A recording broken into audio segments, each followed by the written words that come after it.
Let's customize my Kobo while we talk about my latest read.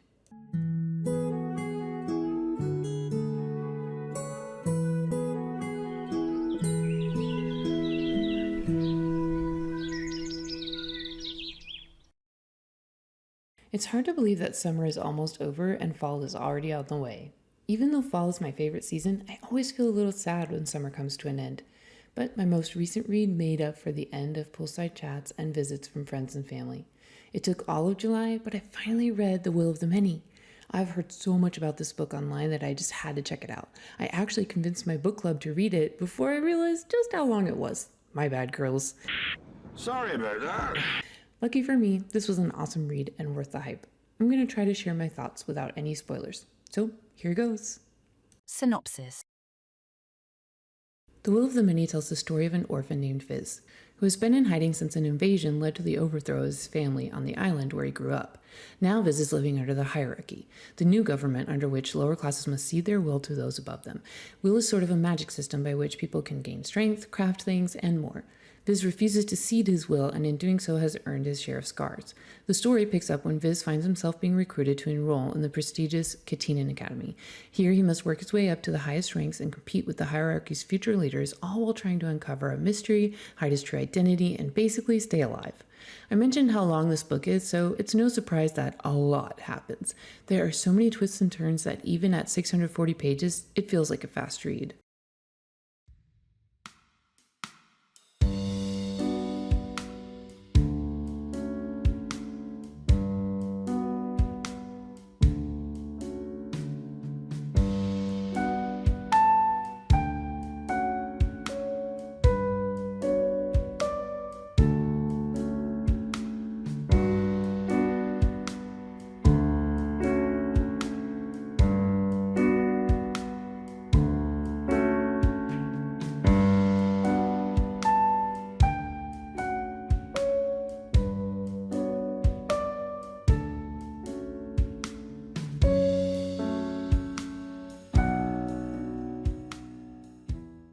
First impressions.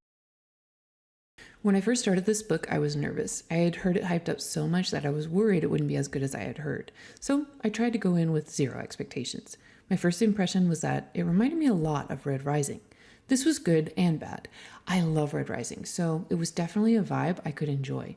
But I remember writing in my book club that I hoped it wasn't so much like Red Rising that it felt derivative. Spoiler alert, it wasn't.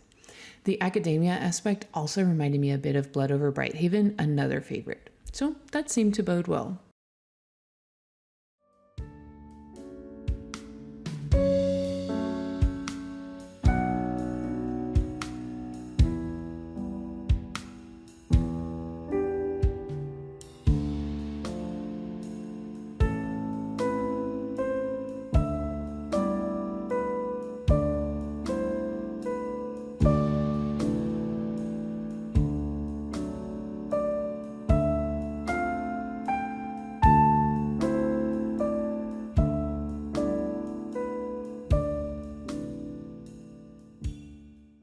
Prose.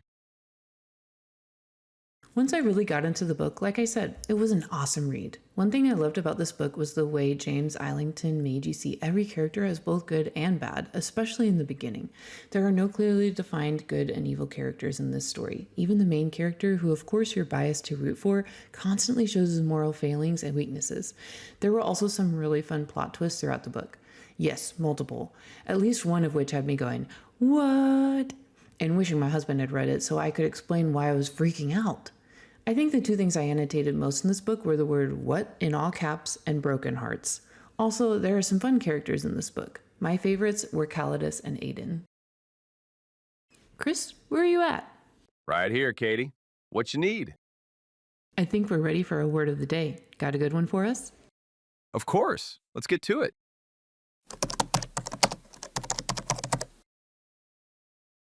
Today's word of the day is verbose. A perfect word for book lovers, writers, and maybe a few of the long-winded characters we've met in our favorite novels. Cough, cough. From the Latin verbosus, meaning full of words. This refers to the use of more words than necessary. This wordiness can be intentional or unintentional.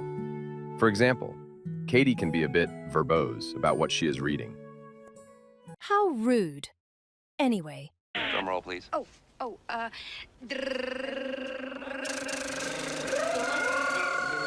and now for Katie's overall rating. Overall, I think I would rate this book a 4 out of 5 stars.